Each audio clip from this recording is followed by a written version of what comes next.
prochaine invitée, c'est Nathalie Lepelletier. Bonjour Nathalie.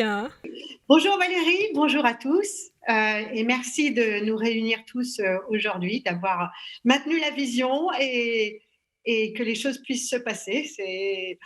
Voilà. Et alors je souriais parce que donc j'écoutais Fabrice qui disait combien la méditation avait de l'importance dans sa vie.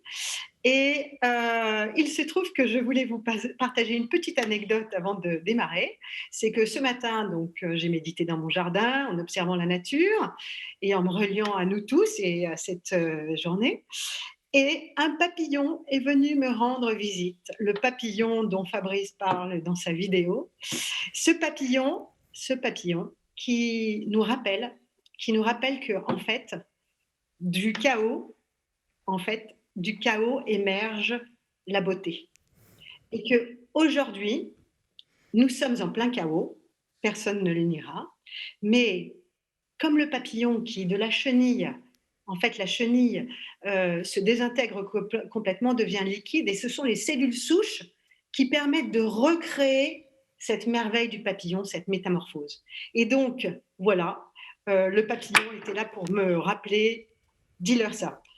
Voilà. Donc, avant de démarrer, je vais juste vous proposer de faire un tout petit moment intérieur, d'intériorisation, de connexion à notre cœur, pour que vous puissiez vous sentir bien présent et que vous observiez les sensations de ce shift du cerveau au cœur. Donc, je vais vous inviter à fermer les yeux et à amener l'attention sur votre respiration. Voilà. Et alors que vous laissez la respiration se poser au rythme qui vous convient,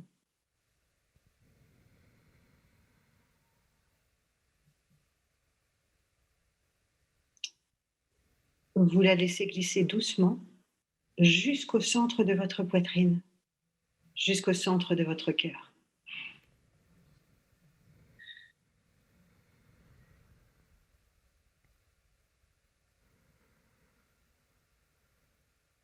Et là, dans cet espace, vous visualisez une belle fleur. Une fleur dont les pétales s'ouvrent tout doucement.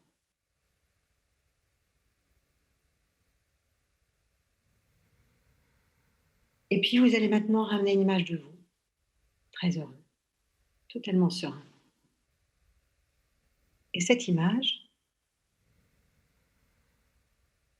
vous la placez dans le centre de votre cœur.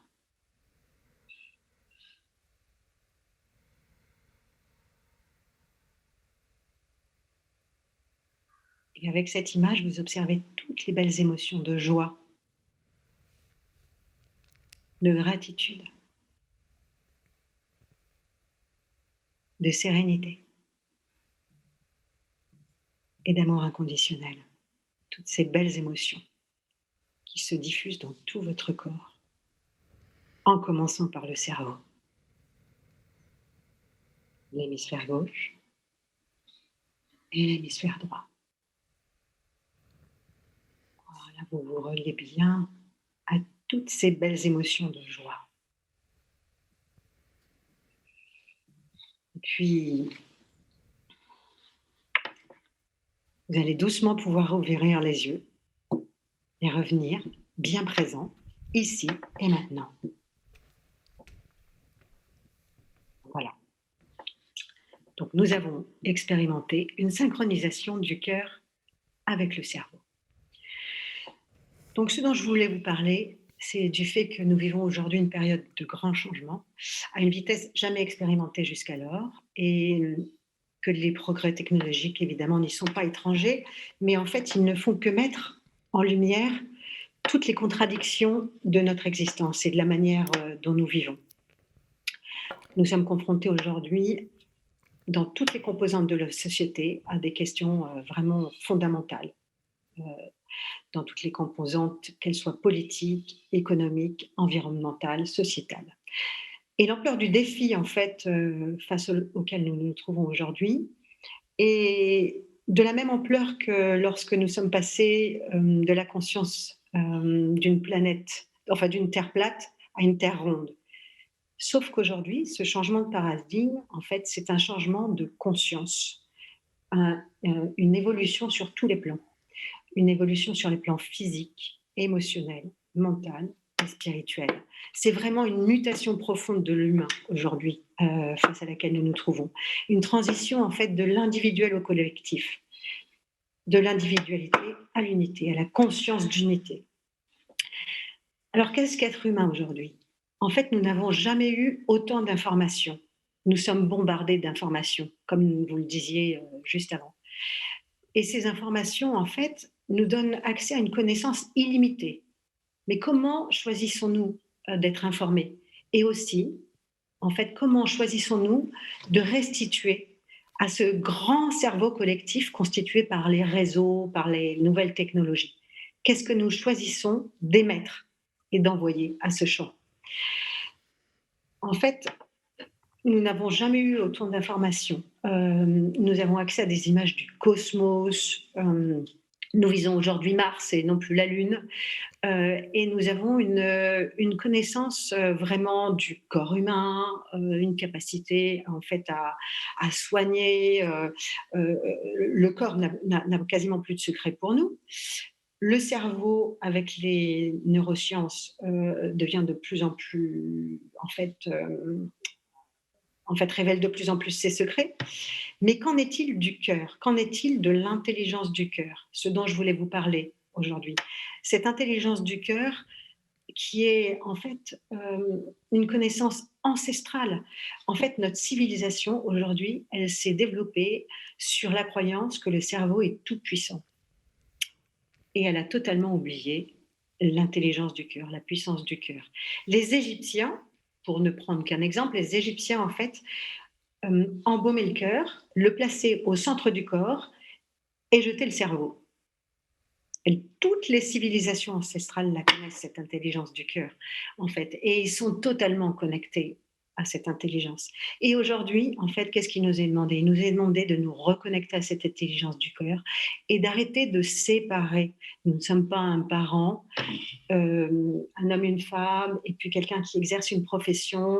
En fait, nous avons raisonné en termes de séparation. Aujourd'hui, il nous faut rassembler. Il nous faut rassembler qui nous sommes et nous rassembler tous ensemble pour réinventer et rêver le monde de demain. Tous nos comportements doivent changer.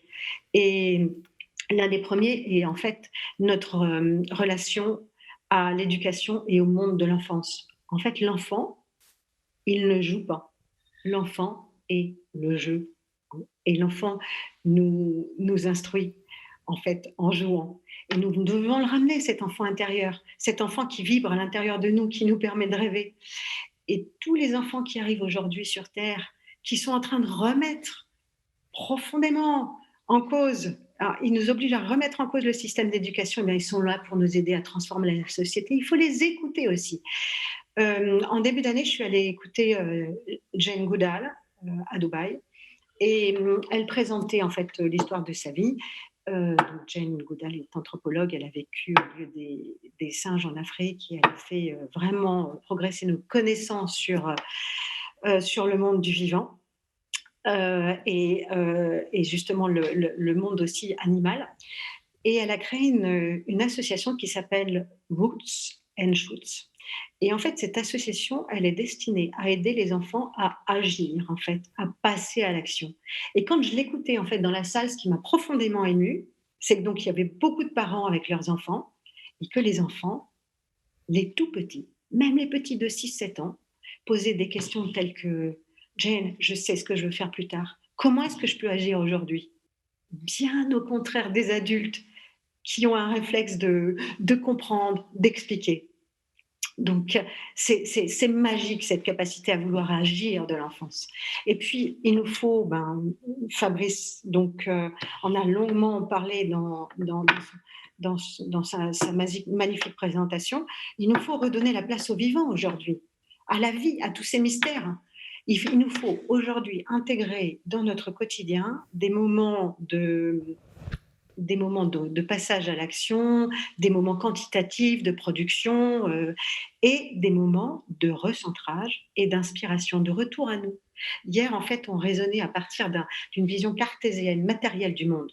Et en fait, on a créé l'appauvrissement de ce monde dans lequel nous vivons. La nature, comme le disait Fabrice, est généreuse et abondante. Elle nous apporte toutes les réponses et son expansion est exponentielle. Donc il faut nous inspirer de cette nature. En fait, l'expansion de la nature est exponentielle et elle n'est pas linéaire. Et Léonard de Vinci, dont parlait Fabrice, en fait, son génie est dû entre autres au fait qu'il a passé toute son enfance dans la nature. Son grand-père l'a encouragé à observer, à questionner. Et c'est en observant le vivant qu'il a en fait pu déployer son œuvre, qui nous inspire toujours aujourd'hui, puisque a priori c'était le père du biomimétisme. Et on continue de redécouvrir combien il était inspiré. Donc qu'est-ce que le temps? En fait, je suis allée voir une exposition au Louvre Abu Dhabi en début d'année aussi, et dont le thème était le luxe au cours des 10 000 dernières années. Et j'ai trouvé cette expo magnifique parce qu'elle concluait qu'aujourd'hui, le luxe dans notre civilisation, c'est le temps. Et effectivement, notre rapport au temps est devenu en fait notre plus grand luxe. Et en fait, ce rapport au temps, il est vraiment le reflet de notre rapport au visible et à l'invisible, notre rapport à l'espace-temps même. Vous avez tous vécu des moments de joie profonde ou de désespoir intense, selon que vous passiez un entretien professionnel, que vous alliez à une visite médicale, que vous assistiez à la naissance d'un enfant. Vous savez bien que le temps, en fait, il a des intensités différentes. Vous l'avez vécu. Le temps, ça n'est pas une matière solide et fixe. Le temps est malléable, relatif et il est immatériel. Donc notre relation au temps doit totalement changer. Il nous faut la réinvestir totalement, cette relation. Il nous faut aborder le temps, nous comme linéaire, mais comme cyclique. En fait, tout est fait de cycles dans notre vie sur la Terre. Les cycles des saisons, les cycles de l'univers, les cycles de notre corps, les cycles des hormones, tout est cycle. Et notre belle planète, en fait, traverse aujourd'hui un cycle de métamorphose profond.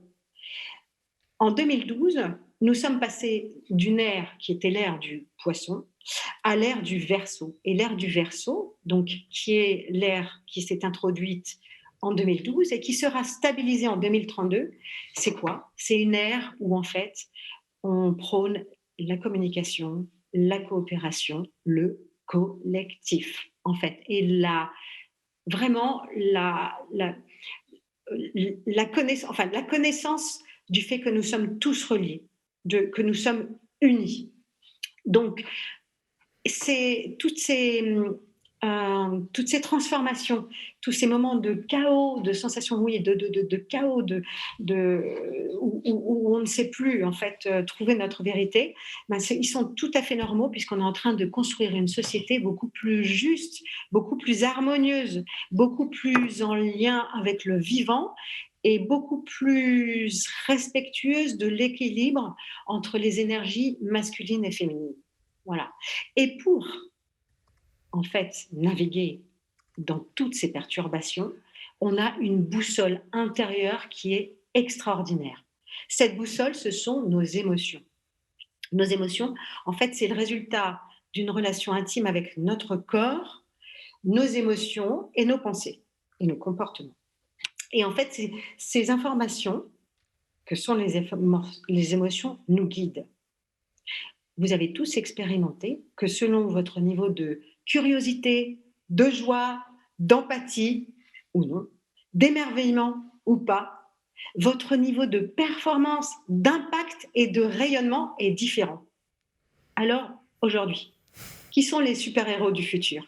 Eh bien, ce sont les leaders qui équilibreront le succès, l'impact, avec les notions de bonheur, d'amour et de sens. Voilà. Ceux qui auront totalement assaini leur relation au matériel et à l'argent. Et aujourd'hui, notre posture face aux mutations profondes de notre société, de notre civilisation, elle crée la différence dans ce que l'on veut, dans ce que l'on va créer pour demain. En fait, selon la posture que l'on aborde, on aura en fait la capacité à accueillir le changement ou à le refuser.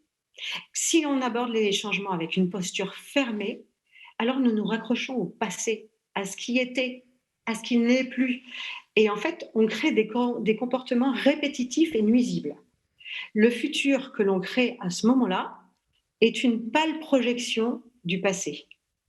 Si nous sommes dans une position et dans une posture d'accueil, alors nous laissons en fait la vie œuvrer.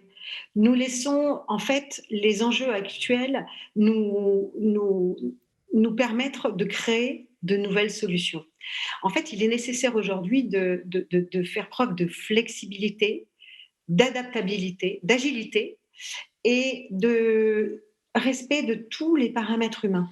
Il faut aujourd'hui, au-delà d'une planification et d'une visualisation de ce qu'on peut créer pour demain, il est impératif de créer des espaces de vide, d'accueil de ce qui est, pour pouvoir créer, comme le disait Valérie au début dans l'introduction. Le futur, le futur ne sera pas une pâle projection du passé ni du présent. Pourquoi? Parce que nous le co-créons à chaque instant. Et parce qu'à chaque instant, nous changeons, nous nous éveillons, nous ouvrons notre conscience, nous relions encore plus au champ d'information, nous recevons des informations qui nous permettent d'imaginer d'autres choses. Donc, le futur, nous le co-créons avec ce que nous pensons, ce que nous décidons et ce que nous ressentons. Il est évident que le leadership du futur va être en fait dépendant de différents facteurs comme effectivement les nouvelles technologies et l'intelligence artificielle, qu'il y a une accélération du changement, qu'il y a un paysage de nouveaux talents. Les jeunes qui arrivent dans le monde de l'entreprise ne sont pas ceux que nous étions hier, mais émerge la notion de sens et d'objectif, la notion de moralité, d'éthique et de transparence. Et il est évident aussi que demain, encore plus qu'hier, nous allons œuvrer dans un théâtre global. Alors, je vais vous partager ma vision du leader du futur. En fait, je ne prétends pas posséder toutes les réponses, c'est juste les miennes, ma vision. Le leader de demain, en fait, il élargit sa vision en portant un regard nouveau sur le sens de son rôle, en fait. Il maintient un équilibre dynamique en mouvement permanent entre stabilité et instabilité. Il mène donc des actions correctrices, techniques et poétiques, rationnelles et intuitives en permanence. Il s'adapte à l'instant, en fait. Il est parfaitement conscient du vivant, en lui et autour de lui. Donc, il est prêt, en fait, il prévoit, mais il est prêt à changer tout à tout instant. Il est simplement le garant d'une mise en mouvement dans une direction commune, tel un phare en fait. Il illumine l'avenir et il guide tous les explorateurs qui constituent en fait son écosystème à bon port. Et pour ce faire, il oriente en fait la trajectoire, le sens, les choix. Mais comment il le fait aussi? En libérant la parole de chacun, en laissant chacun s'exprimer, en créant les conditions d'expression de la vie au niveau de son écosystème. Donc, il motive et il reste garant, il est garant en fait, de cette co-construction de l'avenir ensemble, du futur ensemble. Donc, il agit, le leader de demain, dans un alignement de sa volonté, de son esprit, ce qu'il imagine, et de son cœur, en fait. Et il utilise de son cerveau pour créer, pour penser. Il utilise toute la capacité du cerveau, c'est-à-dire la capacité rationnelle, analytique, mais également la capacité intuitive, la capacité qui est reliée au ressenti. Donc, ce leader, il s'appuie sur les principes du vivant pour manager. Il est en fait un explorateur et un citoyen du monde. Il est totalement ouvert, il est au service de ses équipes, mais aussi au service de lui-même. Il a la nécessité de revenir à lui et pour bien laisser œuvrer l'intelligence de tout son être. Donc, le leader de demain, il est à la fois un maître Yoda, un coach, un polyglotte, un visionnaire, mais aussi un teenager. Parce que, enfin, vous voyez ce que je veux dire. Euh, donc, en fait, il garde une vision optimiste, constructive pour demain. Et surtout, en fait, il raisonne de manière illimitée et exponentielle, non pas linéaire. Alors que le monde est basé sur l'information et sur la vie qui prospère de manière exponentielle, toutes nos structures aujourd'hui sont linéaires.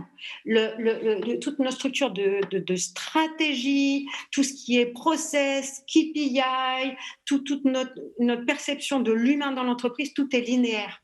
Et donc, aujourd'hui, il faut les revoir, ces structures. Il faut les mettre en exponentiel. Pourquoi? Mais parce que, en fait, les entreprises qui vont prospérer demain, ce sont celles qui se mettent sur un mode de vision exponentielle. Celles qui se mettent sur une vision ambitieuse avec un objectif de transformation massive qui devient leur why, en fait. Pour reprendre l'exemple du visionnaire Elon Musk, chacune de ses créations, en fait, il l'a faite en voulant révolutionner le secteur dans lequel il créait quelque chose. La voiture Tesla, en fait, la mission, c'était de révolutionner totalement le monde du transport avec une énergie sustainable. SpaceX, en fait, c'est pour révolutionner notre relation avec le cosmos et avec l'univers et pour un jour pouvoir aller vivre sur d'autres planètes. L'Hyperloop, c'est pour révolutionner le transport terrestre. Donc, les organisations exponentielles, qu'est-ce qui les caractérise? C'est un sens élevé pour l'organisation. Ce sont des mesures de performance rapides, adaptables et partagées par tous, et une direction qui est décentralisée, et puis des prototypes, en fait, la réalisation de prototypes qui sont en fait testés rapidement et réadaptés rapidement. Voilà. En fait, l'entreprise, vous le savez tous, est une entité vivante avec une âme qui est constituée de sa mémoire, de l'ensemble de ses acteurs. Et donc l'ADN de cette entreprise, donc ses acteurs, ses informations, sa mémoire, est importante. Et l'ADN de l'entreprise du futur, en fait, elle sera alimentée par les valeurs de demain qui sont l'authenticité et la créativité.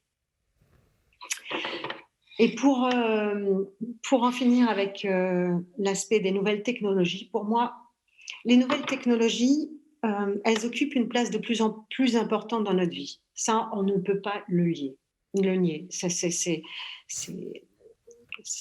quelque chose contre lequel on ne pourra pas lutter. Par contre, les robots et l'intelligence artificielle, qui sont hyper doués et qui vont nous dépasser dans l'analyse de data, évidemment, ils n'auront jamais la capacité à voir l'harmonie, la beauté, à utiliser l'intuition et à se relier à l'amour. Ils n'auront jamais cette capacité à être intuitif qui fait notre différence. Donc, cette imagination dont parlait Fabrice, cette vision et cette capacité à imaginer, par exemple, la voiture Tesla, pour en revenir à Elon Musk, à imaginer, elle vient d'abord de notre esprit, effectivement. Elle est imaginée par notre esprit avant qu'on puisse la créer dans la matière. Mais notre esprit, en fait, il doit aussi être lié au cœur, à l'espace de notre cœur, dont l'intelligence est illimitée, en fait. Donc, je finirai en disant qu'en adoptant une posture qui est une posture de rassemblement, en fait, de l'intelligence artificielle, de l'intelligence analytique, notre cerveau est très puissant, et de l'intelligence émotionnelle, ben, nous serons capables de créer un monde pour demain dans lequel nous vivrons tous en harmonie. Donc, la dernière question, ça serait, en fait, que rêvez-vous pour demain? Restons concentrés sur notre vision et que rêvons-nous pour demain? Et pour finir, si tu m'y autorises Valérie, Vas-y. je vais, je vais simplement vous inviter à refaire un petit recentrage, un petit travail à nouveau intérieur. Je vais vous demander de fermer les yeux, de ramener l'attention sur votre respiration, de la laisser glisser doucement jusqu'au centre de votre cœur.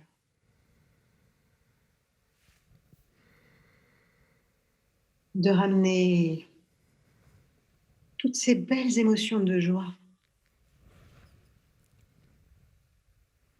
de ramener toutes ces belles émotions de joie et de jeu que vous connaissiez bien, puisque c'était celles qui vous animaient quand vous étiez un enfant.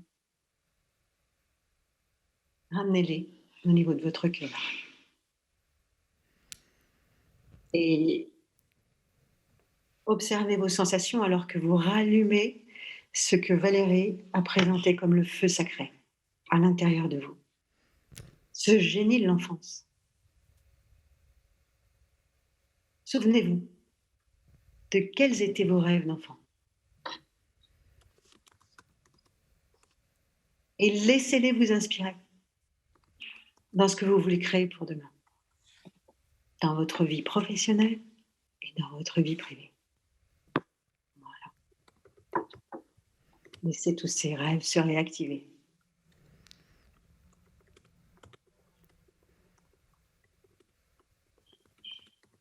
Et puis, je vous invite à rouvrir les yeux avec un grand sourire sur les lèvres, tel un enfant qui se prépare à jouer avec la vie. Merci Nathalie. Merci. Si tu voyais, on n'est pas beaucoup dans la salle parce que j'ai 3 personnes en face de moi vu qu'on ne Oui, peut pas être plus que 5. Donc il y a ouais. Frédéric, Sylvie et Michel Perrin qui est déjà là. Et si tu avais vu leur sourire sur leur visage. Merci beaucoup de ramener la Merci. joie. Je regrette tellement de ne pas être parmi vous, mais c'est pas grave. Et je trouve magnifique ce qu'on peut créer, alors qu'effectivement, on est en pleine turbulence, en plein chaos, en plein changement. Ben voilà, les choses se passent quand même. Et on est tous reliés. Pour la mini parenthèse, pour la petite histoire, quand j'ai fait ce rêve de gens assis en tailleur sur des bureaux, Oui, Nathalie était avec moi. Donc elle a vécu toute l'histoire depuis c'est le ça. début. Depuis le début. Donc voilà. Oui. Euh, Nathalie, avant que je regarde avec mes collègues s'il y a des questions, moi j'ai un souci avec l'intuition. Enfin non, j'ai pas un souci avec l'intuition, mais comment on fait pour être sûr que c'est l'intuition qui nous parle et puis pas notre mental ou tu vois, pas une idée de quelqu'un d'autre ou... Ouais, parce qu'on sent des trucs, mais comment on fait pour être sûr que c'est l'intuition? Alors c'est très simple, parce que l'intuition, justement, elle est hyper simple. Elle arrive d'une manière fulgurante et instantanée. Et elle n'est jamais très compliquée. C'est des réponses simples en fait. Et cette intuition aussi, pour la reconnaître, on a un baromètre très intéressant, c'est notre corps. Vous avez tous observé des moments de frissons, de chaleur, voilà. Et donc ça, c'est le baromètre, mais infaillible. Se, Être bien présent dans son corps, observer les sensations du corps et laisser en fait, les inspirations fulgurantes s'exprimer. Et j'ajouterais même que quand je travaille avec des chefs d'entreprise et que je partage avec eux cette notion d'intuition, le plus souvent dans leur environnement professionnel, ils le rattachent à des moments où ils ont eu, par exemple, à faire des recrutements et où ils ont eu des sensations oh tiens, cette personne n'est pas forcément bonne, etc. Mais ils ne se sont pas écoutés. Et puis, au final, hop, ils se rendent compte que la personne n'était pas adaptée, etc. Voilà. Et donc, ça peut être un exemple d'impuissant qui arrive. Il faut les écouter, ces sensations. C'est vraiment le champ d'information qui nous parle. Est-ce que tu sais, ce truc qu'on a en nous qui, des moments, nous dit ouais, je le sens pas. Est-ce que c'est ça l'intuition? Oui, je sens, je ne le sens pas. Je le ressens, je ne le ressens pas. Hmm. Tout à fait. Ok. Mais on a chacun notre manière unique de l'exprimer. Et en fait, c'est comme un muscle, en fait. Il faut cette intuition, il faut la pratiquer pour l'installer vraiment dans notre vie. Donc, pour la pratiquer, en fait, il faut se créer des moments d'observation et d'écoute de nos ressentis, de nos émotions et de notre corps. Et pour ça, en fait, le meilleur moyen, c'est de prendre des moments, soit dans la nature, effectivement, dans la forêt, et de le faire en conscience, en fait. Dès qu'on fait quelque chose en conscience, on se relie vraiment à qui on est. Donc de faire ces moments en conscience, et puis on n'a pas toujours la possibilité d'aller se promener dans la nature, et ben donc tout simplement de faire un moment de pause, de faire quelques minutes de pause. C'est ça qui va créer en fait de plus en plus de place à l'intuition dans notre vie en fait. Merci beaucoup. Frédéric, tu as des questions? Alors, c'est surtout Nathalie qui a des questions. Oui, as-tu des questions pour Nathalie? Alors, en fait, plus que des questions, il y a beaucoup de commentaires, en fait, très positifs et où les gens apprécient énormément de pouvoir réveiller, en fait, ces rêves d'enfant. Les questions, en fait, il y en a malgré tout et elles peuvent être rassemblées autour de 2 points.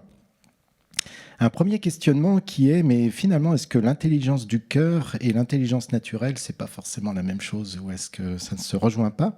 Puis la deuxième chose, c'est, vous parlez d'émotions comme guide, de faire appel à nos intuitions, mais on n'a pas que des émotions positives, il y a aussi des émotions négatives, surtout en ce moment. Tout à fait, Et qu'est-ce qu'on fait avec ça? Voilà, merci. tout à fait. Ah oui, merci, c'est 2 questions extrêmement intéressantes. Alors, la première, donc, est-ce que, cette intelligence du cœur ne serait pas aussi cette intelligence du vivant? Bien sûr, en fait, cette intelligence du cœur, je la ramène à effectivement l'intelligence de la vie qui œuvre à travers nous, en fait. Et, et en fait, cette intelligence, elle est illimitée. Elle est illimitée parce que notre cœur, en fait, est un, comment dire, comme un point relais avec le champ d'information et avec la vie qui œuvre autour de nous, avec les personnes autour de nous, mais pas que, avec la nature, les plantes. Donc c'est effectivement aussi l'intelligence du vivant, tout à fait. Et pour aller même encore plus loin, parce qu'une fois dans une intervention auprès de chefs d'entreprise, il y en a un qui a voulu me provoquer en me disant: «Oui, mais non, mais en fait, là, tu es en train de nous parler de l'âme». Il pensait me mettre, à mal, mais au contraire, non, justement, oui.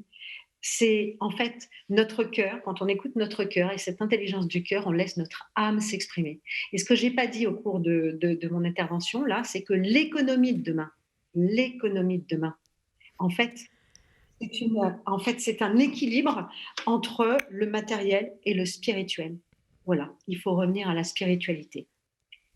Et la deuxième question, c'était, mince, alors du coup j'ai oublié. Ah oui, les émotions qui Il y a sont pas des- toujours positives. Ah Oui, ben, évidemment, la vie, en fait, notre vie, c'est quoi? Notre vie, c'est une occasion d'expérimenter la vie qui s'écoule à travers nous.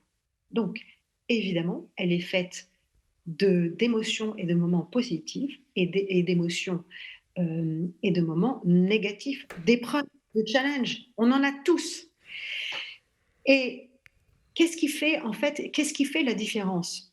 La différence, c'est notre capacité à les accueillir aussi, ces émotions qu'on peut qualifier de négatives. La peur, la colère. Alors, je vais prendre l'exemple de la colère. Oui, très intéressant la colère parce que c'est un sujet que j'ai beaucoup travaillé moi-même perso. La colère. La colère, pendant très longtemps, jeune, j'étais plutôt un esprit révolutionnaire et donc j'avais beaucoup de colère sur moi. sur le monde de l'éducation, sur le monde ensuite de l'entreprise. Voilà. Cette colère, pendant longtemps, elle m'a submergée. Et puis, la vie m'a amené à me poser des questions par rapport à cette colère, à la travailler, à l'accueillir, à l'observer. Et un jour, en fait, j'ai compris que en transformant mon attitude par rapport à la colère, en l'accueillant et en faisant un moteur qui alimente mon feu sacré, eh bien, elle est à mon service et elle est au service de la vie et de l'humain. C'est-à-dire que cette colère, si elle est canalisée, si elle est ramenée au point zéro, en fait, elle nous permet aussi de passer à l'action. Ce qui n'est pas bon, en fait, c'est de se laisser submerger par les émotions et de les laisser nous dominer. Les émotions ne doivent pas nous dominer. Les émotions sont des informations. Elles sont là pour nous informer, pour nous donner une guidance. D'où l'importance, en fait, de savoir gérer les émotions. Et d'où l'importance d'introduire cette capacité à gérer les émotions dans l'éducation. C'est la seule chose qu'on nous a jamais apprise et c'est la première chose à apprendre. Il y a deux choses à apprendre à nos enfants aujourd'hui pour qu'ils nous aident à créer le monde de demain. C'est savoir avoir du discernement par rapport aux informations. Parce qu'aujourd'hui, on est bien d'accord, hein, l'information, elle est partout. Donc, leur apprendre les cours d'histoire, c'est bien. Mais leur apprendre à discerner la vérité dans ce qu'on leur apprend, c'est encore mieux. Et la deuxième, c'est gérer leurs émotions. Gérer leurs émotions. Ils sont de plus en plus sensibles. On a des enfants qui arrivent, qui sont de plus en plus hypersensibles. Qu'est-ce qu'on fait de ça, nous, parents ? Il faut les aider et les accompagner dans cette hypersensibilité. Et qu'est-ce que ça fait à nous, parents, dans notre vie perso et pro ? Ça fait que, en fait, on accueille aussi cette sensibilité qui est en nous. On l'accueille et on la met à notre service. Voilà. Voilà ma réponse par rapport aux émotions. Merci beaucoup, Nathalie. Tu as parlé tout à l'heure de la notion de succès, argent versus ou en opposition avec la notion du sens et comment en fait on fait pour donner moins d'importance, tu vois, parce qu'on vit là aujourd'hui dans ce monde-là et encore pour un moment on a besoin d'argent, on a besoin de faire nos comptes, de faire des projections sur combien on va recevoir, le cash, les charges à payer, etc. Donc on est vraiment dans le concret, puis on a besoin de faire du bénéfice en fait pour que nos entreprises elles tournent. Bon, ok, mais comment on fait pour donner moins d'importance à ça et puis donner plus d'importance au bonheur, quoi, à la joie et tu sais, je sais plus si on en a déjà parlé ensemble, mais moi j'aimerais mesurer le succès de nos entreprises avec la joie, le niveau de joie qu'on a ressenti. Mais le truc c'est que, la joie, ça paye pas les factures, quoi. Alors, je sais pas, peut-être on peut trouver une nouvelle monnaie. Oui. Écoute, en fait, je pense qu'il faut revoir totalement notre perception de ce qu'est l'abondance. En fait, en vivant dans un monde matériel, très cartésien, très orienté cerveau, on a oublié au passage la plus grande leçon de la vie, c'est que la vie est abondante. La vie s'écoule avec des cycles et elle est abondante. L'univers est abondant. Notre monde est abondant. On a la fausse croyance que notre monde n'est pas abondant. Notre monde est abondant. Et si on ramène la vie, en fait, si on ramène vraiment cette capacité à se relier à la vie et un alignement entre nos actions, nos ressentis au niveau du cœur et la capacité à créer et à imaginer, à rêver, en fait, on ramène ce lien au vivant. Et ce lien au vivant est vraiment, c'est incroyable, c'est fulgurant. Dès qu'on modifie notre attitude face à l'argent, face à notre capacité à recevoir et à accueillir cette abondance, à accueillir cet argent, on modifie totalement notre quotidien, Fabrice le disait tout à l'heure en fait. Avant de créer, je ne sais plus ce qu'il a dit, chaussures bleues, je crois. Moi, j'ai dit voiture Tesla, c'est pareil. C'est que ça se crée au niveau immatériel. ça se crée avant en fait, de se matérialiser et de devenir visible dans la matière. Donc nos pensées, nos émotions, nos croyances, nos blocages, tout ça, ça crée notre réalité, y compris notre réalité dans la matière. Et il y a encore une semaine, j'avais une discussion vraiment très intéressante qu'une personne qui souhaitait travailler avec moi et qui me dit ben oui, mais là, en fait, il va falloir que je manifeste l'argent, etc. Je lui dis mais tu peux le manifester, tu peux le faire. Le surlendemain, elle m'écrivait en me disant c'est incroyable. J'ai contacté un client qui devait solder une facture et il m'a dit mais allez-y. Et l'argent s'est matérialisé. Donc tout, en fait, tout est créé par, euh, par notre imagination, notre pensée, nos croyances. Et donc, c'est vraiment, effectivement, aujourd'hui, on est très challengé parce qu'on est mis dans l'urgence. Effectivement, il faut faire rentrer l'argent. C'est une responsabilité quand on dirige une entreprise. Il faut faire rentrer l'argent, mais pas que pour soi. Il faut faire rentrer l'argent pour faire vivre tous les gens, toutes les personnes dont on est responsable. Mais en fait, si on se met dans une posture de stress, en fait, et de peur, on oublie, on oublie l'intelligence de la vie et l'abondance de l'univers et la possibilité de créer d'autres solutions. On se coupe totalement de tout ce qui est inspiration. Et donc on se ferme effectivement à la possibilité d'abondance. Je sais que c'est pas facile, mais je dirais que 5 minutes de pause avant de commencer la journée, de conscience ramenée dans le corps, de vraiment de conscience amenée aussi sur les racines, sur ce qui nous relie à la terre, de conscience d'être bien présent ici, aligné avec une volonté, l'intelligence du cœur, la création de l'esprit, euh, mais c'est très très précieux parce que en fait ça reconnecte à la boussole intérieure et donc ça permet de ne plus voir en fait de la même manière toutes les situations d'urgence et de peut-être laisser de nouvelles idées arriver, de nouvelles solutions. Génial. Voilà. Merci. Dis, petite dernière question. Tu donnerais quoi comme conseil, tu sais, aux leaders de demain qui doivent devenir le super-héros du futur, là, d'ici 2032, parce que il me semble que j'ai Oui, retenu la date de 2032. Donc, du coup, oui. qu'est-ce qu'il doit faire, lui, pour se transformer et puis, pouf, que sa boîte, elle soit prête, si possible, avant 2032, Ouais. en Eh ben, janvier. le meilleur conseil que déjà Fabrice a abordé, euh, eh ben, c'est d'être totalement présent.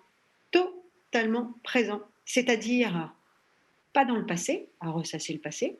Passé est passé. Et on sait très bien qu'on ne reviendra pas au normal. On va créer une nouvelle norme qui va être qui va être beaucoup plus harmonieuse, beaucoup plus respectueuse du vivant. Donc pas le passé, mais pas le futur non plus, pas trop le futur. Le futur, c'est bien, il faut l'imaginer, oui, oui, bien sûr. Mais il faut surtout, en fait, être présent, présent, conscient, hyper conscient.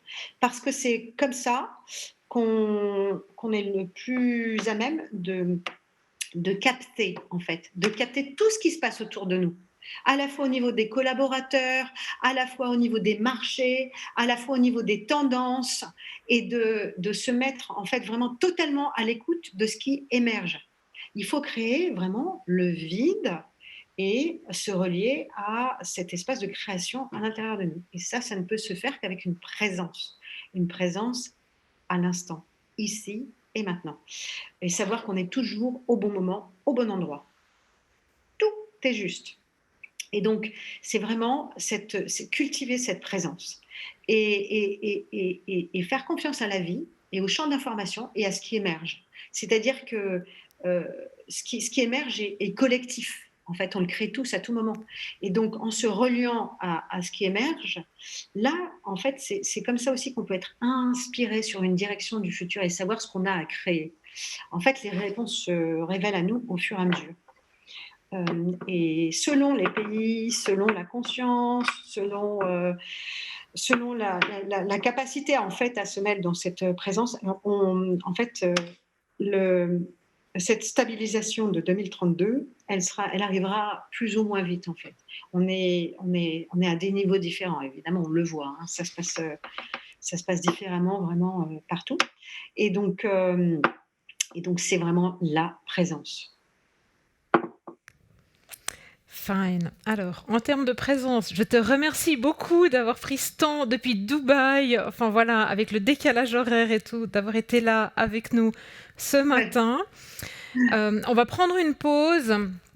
Et c'est Michel Perrin qui revient après la pause, donc on se voit à 10h40. Alors, à tout à l'heure, bonne pause à tous. Merci Nathalie encore. Merci Valérie, merci à vous tous.